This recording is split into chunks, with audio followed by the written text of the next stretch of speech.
अस्सलाम वालेकुम। मेरा नाम डॉक्टर अवैस अनवर है और ये मॉडल पेपर है सेकेंड ईयर का। बॉटनी का हम डिस्कस कर चुके हैं, ये ज़ूलॉजी का है। फर्स्ट इसके एमसीक्यूज़ देख लेते हैं और उसके बाद क्वेश्चंस देख लेते हैं ना। सेकेंड ईयर के अंदर मैंने पहले ही बताया कि जो ज़ूलॉजी होता है वो मेजर होता है, यानी उसका जो पेपर होता है वो 45 मार्क्स का होता है, और जो बॉटनी होता है वो माइनर होता है, उसका जो पेपर होता है वो 40 मार्क्स का होता है। तो ये हमारे पास 45 मार्क्स का पूरा पेपर होगा। अब इसके अंदर हाफ मार्क्स जो हैं वो एमसीक्यू से रिलेटेड हैं, तो 45 का हाफ तकरीबन जो है वो 22 बनता है, और बाकी जो हैं वो उससे रिलेटेड है, क्वेश्चन से रिलेटेड है ना। एमसीक्यूज देख लेते हैं ना। क्वेश्चन नंबर 1 है कि विच one of the following is the functional unit of excretory organ in vertebrates. तो वर्टिब्रेट्स जो होते हैं ये बड़े एनिमल्स होते हैं जिनके पास वर्टिब्रल कॉलम होता है। तो वर्टिब्रेट्स के अंदर किडनीज़ पाई जाती हैं, और किडनीज़ का जो फंक्शनल यूनिट होता है वो होता है नेफ्रॉन। मेल्फिजियन ट्यूब्यूल्स जो हैं ये पाए जाते हैं उनके अंदर। इंसेक्ट्स के अंदर फॉर एग्जांपल कॉकरोच के अंदर मेटानेफ्रीडिया या नेफ्रीडिया जो है ये एनालिड्स में या अर्थों में पाया जाता है, और प्रोटोनेफ्रीडिया जो है ये फ्लेम सेल्स भी कहलाता है, और ये पाए जाते हैं उसके अंदर प्लेटीहेल्मिन्थ्स के अंदर, जिसमें आपका प्लेनेरिया आता है ना। किडनी स्टोन्स और कैलकुलाई या स्टोन एक ही बात है, दे आर 70% कंपोज्ड। तो मोस्ट कॉमनली जो किडनी स्टोन्स पाए जाते हैं, अगर उन्हें आप केमिकली देखें तो वो कैल्शियम और फॉस्फेट के मिलने से बनते हैं। तो कैल्शियम फॉस्फेट जो है ये जो है सबसे ज़्यादा पाए जाने वाले स्टोन्स होते हैं ना। The locomotion in snail takes place. Snail जो है उसके पास लोअर साइड के ऊपर एक अदद इस तरह का स्ट्रक्चर होता है, ये इसका ऊपर विसरल मास है, ठीक है, ये अजीब सा स्नेल है। तो ये जो स्ट्रक्चर है इसके थ्रू ये मूव करता है, इसे हम फुट का नाम देते हैं। इसके नीचे जो है वो ग्लैंड्स लगे हुए होते हैं जो सीक्रेशन प्रोड्यूस करते हैं, जिसकी वजह से जो फ्रिक्शन है वो रिड्यूस हो जाती है और इससे मूवमेंट में हेल्प मिलती है। Smooth muscles are found in. अच्छा, बाकी जो है मस्कुलर आर्म जो है ये आपका स्टारफिश के अंदर लोकोमोशन में हेल्प करता है। टेंटिकल हाइड्रा के अंदर काम आएंगे। जेट प्रोपल्जन ये जेलीफिश में होती है। Smooth muscles are found. Smooth muscle involuntary type के मसल्स होते हैं जो कि हमारे इख्तियार में नहीं होते, और ये बॉडी के इंटरनल ऑर्गन्स के अंदर पाए जाते हैं। हार्ट जो है ये इंटरनल ऑर्गन तो है, बट इसके अंदर कार्डियक मसल्स होते हैं जो स्पेशलाइज टाइप के मसल्स होते हैं। स्केलेटन के साथ जो लगे हुए होते हैं वो स्केलेटल मसल्स होते हैं जो कि हमारे हाथ और पैर में लगे हुए हैं, जो हमारे इख्तियार में है। हॉलो स्ट्रक्चर बेसिकली आपके इंटरनल ऑर्गन्स हैं, जैसे कि आपकी इंटेस्टाइन हो गई, अंदर से हॉलो होती है, आपका ब्लैडर हो गया, अंदर से हॉलो होता है। तो ये वो स्ट्रक्चर्स हैं कि जिनके अंदर आपके स्मूथ मसल्स लगे हुए होते हैं। Now which of the following is the locomotory organ of class mastigophora. Mastigophora जो है ये फ्लैजिलेटा है इनका दूसरा नाम। तो अगर ये फ्लैजिलेटा दे देते तो बहुत आसान होता कि फ्लैजिला है, लेकिन चूंकि इन्होंने मैस्टिगोफोरा दिया है तो कन्फ्यूजन होता है कि भाई ये मैस्टिगोफोरा कौन है। तो फ्लैजिला इनके अंदर पाया जाता है। सीलिएटा जो है ये सीलियोफोरा के अंदर या सीलिएट्स जिन्हें हम कहते हैं उनके अंदर पाया जाता है। सूडोपोडिया जो है ये सार्कोडीना में है जिसमें अमीबा आता है, और पैरापोडिया ये उनमें पाया जाता है। ये फाइलम प्रोटोजोआ में नहीं है, ये अर्थवर्म के अंदर पाया जाता है। अर्थवर्म का जो फाइलम है जिसका नाम एनालिडा है, एनिमेलिया के अंदर उनमें पाया जाता है ना। नी jerk is an example of. तो नी जर्क रिफ्लेक्स की एग्जांपल है। अब रिफ्लेक्स की टाइप इन्होंने पूछी है, तो नी जर्क जो है ये मोनोसाइनेप्टिक की एग्जांपल में आता है, यानी सेंसरी न्यूरॉन मैसेज लेकर जाता है और वो हवाले कर देता है मोटर न्यूरॉन की, और मोटर न्यूरॉन जवाब लेकर आ जाता है। बीच में इंटर न्यूरॉन नहीं होते। तो चूँकि टोटल 2 न्यूरॉन है और उनके दरमियान एक साइनेप्स है, एक कनेक्शन है, तो ये मोनोसाइनेप्टिक है। The cavities which are present in. अच्छा, ये कट रहा है, इसको ज़रा सही कर लेते हैं। हाँ भाई, कहाँ गया ये?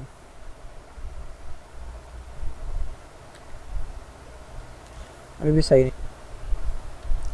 हाँ, the cavities which are present in the brain they are called. तो बहुत सारे स्टूडेंट्स को लगता है कि वेंट्रिकल जो है वो सिर्फ और सिर्फ हार्ट के अंदर पाए जाने वाले चेम्बर को कहते हैं। एक तरह के चेम्बर्स ब्रेन के अंदर भी होते हैं जिन्हें हम वेंट्रिकल्स का नाम देते हैं, लेकिन उनमें ब्लड नहीं भरा हुआ होता। उनमें एक फ्लूइड होता है जिसे हम CSF का नाम देते हैं, सेरेब्रोस्पाइनल फ्लूइड का नाम देते हैं। तो ये वेंट्रिकल्स ब्रेन में भी पाया जाता है ना। Glucagon, ADH, oxytocin belong to which one of the following. अगर खाली ग्लूकागॉन कहते और इनसे और पूछ लेते कि कौन सी जगह से रिलीज़ होता है तो वो पेनक्रियाज होता। अगर ADH और ऑक्सीटोसिन पूछते कि कौन सी जगह से रिलीज़ होता है तो वो पिट्यूटरी ग्लैंड होता। कहाँ प्रोड्यूस होता है तो वो हाइपोथैलेमस होता। पर चूँकि इन्होंने तीनों मिला दिया, इसका मतलब ये जगह नहीं पूछ रही, क्योंकि ये एक ही जगह से नहीं आते। इसका मतलब ये आपसे पूछ रही है किस टाइप के हैं। तो ये है पेप्टाइड हार्मोन, यानी इनका अगर आप स्ट्रक्चर निकाल के देखें तो उसके अंदर आपको अमाइनो एसिड जुड़े हुए मिलेंगे। तो ये पेप्टाइड हार्मोन्स के अंदर आते हैं तो hormones, these are not enzymes. और हार्मोन्स के अंदर ये स्टेरॉइड हार्मोन्स भी नहीं है, मॉडिफाइड भी नहीं है ना the part of the brain involve in the long term memory, तो लॉन्ग टर्म मेमोरी के अंदर हिपोकैम्पस होता है। हिपोकैम्पस अगर डिजनरेट होने लगे तो लॉन्ग टर्म मेमोरी चली जाती है। अल्जाइमर्स के अंदर जो है वो हिपोकैम्पस जो है वो डैमेज होता है। Somatotropin hormone is responsible for, somatotropin growth hormone का दूसरा नाम है, तो ये ग्रोथ करवाता है। प्रोडक्शन ऑफ मिल्क जो है ये प्रोलैक्टिन करवाता है। मेलानिन प्रोडक्शन जो है ये MSH करवाता है, मेलानोसाइट स्टिमुलेटिंग हार्मोन, और स्पर्म प्रोडक्शन जो है ये FSH करवाता है। The end of the fertility in human female, ये मेनोपॉज कहलाता है। लैक्टेशन फीडिंग को कहते हैं, नर्सिंग को कहते हैं, जो मिल्क के ज़रिए होती है। ओव्यूलेशन ओवम के बाहर निकलने को कहते हैं, और जेस्टेशन वो फेज़ है जो कि पूरी डेवलपमेंट का फेज़ होता है। Now the total number of polar bodies in oogenesis are, तो oogenesis के अंदर जो है वो टोटल 3 पोलर बॉडी बनती हैं। एक सेल जब डिवाइड होता है तो एक ओवम बनता है, और 3 जो है ये पोलर बॉडी बनती है जो डिजेनरेट हो जाते हैं। Ventral root of the spinal cord contain axons of, तो अगर आप स्पाइनल कॉर्ड का स्ट्रक्चर देखें तो उसमें एक रूट होती है जो वेंट्रल होती है, और एक रूट होती है जो डॉर्सल होती है। अगर मैं इसको दिखाऊं यहाँ पे,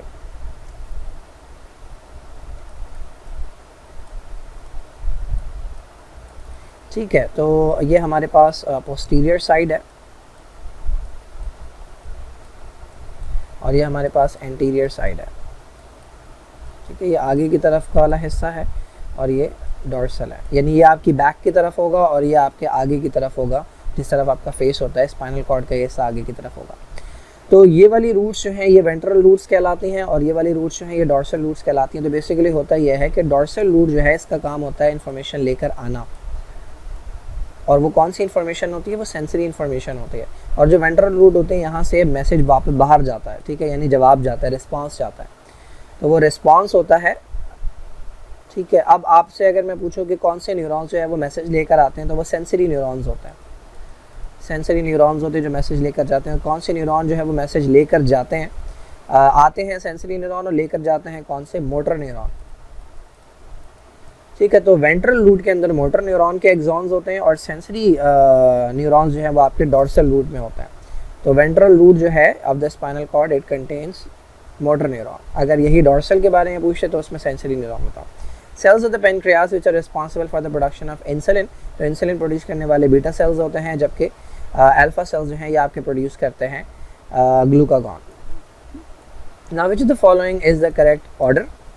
अच्छा भाई, ऑर्डर के अंदर मारोला के बाद क्लीवेज नहीं होता, पहले क्लीवेज होता है फिर मारोला आता है। ब्लास्टुला के बाद गैस्ट्रुला तो आता है, लेकिन उसके बाद मारोला नहीं आता, मारोला पहले आता है, तो ये भी गलत हो गया। क्लीवेज होता है, फिर मारोला होता है, फिर ब्लास्टुला, ये राइट आंसर है। न्यूरोला बहुत बाद में होता है। The non coding sequence of gene, तो अगर आप हमारे DNA को उठाकर देखें तो उसके अंदर आपको नज़र आएगा कि कुछ पार्ट जो है वो कोडिंग है, यानी उसकी इन्फॉर्मेशन वैल्यूएबल है, और कुछ पार्ट जो है वो बेकार है। तो जो कोडिंग पार्ट है वो एक्सॉन कहलाता है, और जो नॉन कोडिंग पार्ट होते हैं वो इंट्रॉन होते हैं, बीच में इंटरफेयर कर रहे होते हैं।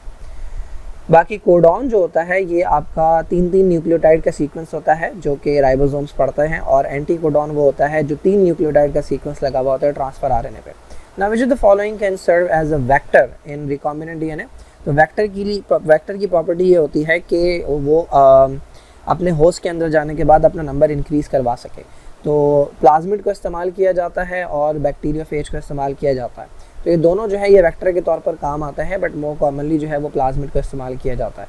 बट अगेन ये रॉन्ग आंसर नहीं है, बैक्टीरियोफेज रॉन्ग आंसर नहीं है, bacteriophage can be the answer, क्योंकि रिकॉम्बिनेंट DNA में दोनों आपको मिल जाएंगे। ना यूनिफैक्टोरियल डिफेक्ट रेफर टू, यूनिफैक्टोरियल का मतलब, यूनी का मतलब सिंगल, फैक्टोरियल का मतलब एक फैक्टर, तो कोई एक फैक्टर इन्वॉल्व है, कोई एक चीज़ जो है वो इन्वॉल्व है। तो सिंगल जीन या 2 जीन्स जो है वो अगर इन्वॉल्व हैं तो इसका मतलब ये यूनिफैक्टोरियल डिफेक्ट है। अगर मल्टीपल जीन्स इन्वॉल्व हैं और एनवायरमेंटल फैक्टर भी हैं, दोनों चीज़ें मिला दें तो ये मल्टीफैक्टोरियल डिजीज़ कहलाते हैं। The non renewable resource, non resources की 2 टाइप्स होती हैं। रिसोर्सेज हर वो चीज़ है जो हमें अर्थ से मिल रही है। अब ये 2 टाइप हैं इसकी, एक रिन्यूएबल है जो कि हमें कंटिन्यूसली मिलती रहेंगी, जो ख़त्म ना होने वाली है, और एक नॉन रिन्यूएबल है। तो नॉन रिन्यूएबल की एग्जांपल देखें, वाइल्ड लाइफ क्या है, जो एनिमल्स हैं वो बच्चे पैदा करते जाएंगे, जो प्लांट्स हैं वो बच्चे पैदा करते जाएंगे, तो ये रिन्यूएबल रिसोर्स है। ठीक है, जो फॉरेस्ट है अगेन प्लांट्स हैं, कंटिन्यूसली प्रोड्यूस होते जाएंगे, तो ये रिन्यूएबल रिसोर्स है। वाटर जो है ये कंटिन्यूसली, अर्थ में जितना पानी है वो पानी कभी ज़ाया नहीं हो सकता, पानी कभी बाहर नहीं जा सकता। ठीक है, अगर वो ख़राब हो भी जाता है तब भी वो जब एवापोरेट होगा, एवापोरेट होने के बाद वो बारिश की सूरत में दोबारा नीचे आएगा तो वो पीने लायक होगा। तो तो वाटर भी एक रिन्यूएबल रिसोर्स है। कोल जो है एक ऐसी चीज़ है जो कि नॉन रिन्यूएबल है। ज़मीन में आपने जितना कोल पड़ा है अगर वो एक बार निकाल लिया तो ऐसा नहीं है कि आप मिट्टी डाल देंगे और जो है वो आबरा का डाबरा करेंगे और वो कोल दोबारा आ जाएगा। तो कोल जो है एक नॉन रिन्यूएबल रिसोर्स है, लिमिटेड अमाउंट में मौजूद है और एक बार ये ख़त्म हो गया तो उसके बाद फिर फर्दर ये नहीं आएगा ना। क्वेश्चन नंबर 20, अच्छा ये भी नज़र नहीं आ रहा। चलो भाई, क्वेश्चन नंबर 20 है कि the gas responsible for global warming, तो ग्लोबल वार्मिंग के लिए रिस्पॉन्सिबल है कार्बन डाइऑक्साइड। जो CFCs होती हैं लाइक जो क्लोरीन है वो रिस्पॉन्सिबल है ओजोन की डिप्लीशन के लिए। ना which of the following is use as refrigerants and foaming agents, ये वही है क्लोरोफ्लोरोकार्बन और ये ओजोन की लेयर जो है उसे डैमेज करते हैं। ना which of the following is not a vestigial organ, vestigial organ वो है जो कि नॉन फंक्शनल स्ट्रक्चर है, जिसके अंदर पाया जा रहा है उसके अंदर काम नहीं कर रहा, तो हमारे अंदर जो है वो वेस्टिजल ऑर्गन के तौर पर मौजूद है। 3 इसमें से मौजूद हैं, एक नहीं है। तो कॉक्सिक्स जो है ये टेल बोन है, हमारे पास टेल मौजूद नहीं है, ये एनिमल्स में टेल मूव करने के काम आता है, तो हमारे अंदर ये वेस्टिजल ऑर्गन है। इन्होंने पूछा कौन सा नहीं है। Vermiform appendix, yes. ये जो लार्ज इंटेस्टाइन है उसके अंदर ये ब्लाइंड सा स्ट्रक्चर निकला हुआ होता है, सीकम, सीकम के साथ जो है ये वर्मीफॉर्म अपेंडिक्स है और इसका हमारे अंदर फंक्शन अभी तक नहीं पता हमें, बट हर्बीवोर्स के अंदर यहाँ पे सेलुलोज की डाइजेशन होती है, तो ये हमारे अंदर वेस्टिजियल है। एयर के मसल्स जो है, हमारा जो एक्सटर्नल एयर है वो पूरा का पूरा बेकार है, बिकॉज हम जो है वो अपने एयर के मसल्स को मूव नहीं कर सकते वाइब्रेशंस को कलेक्ट करने के लिए, ठीक है, एनिमल्स करते हैं, तो ये तीनों आंसर नहीं है। आईलिड्स जो है अलबत्ता ये वेस्टिजियल नहीं है, इनका प्रॉपर फंक्शन है, ये आई बॉल को प्रोटेक्ट करने के काम आती है, so these are not vestigial organs.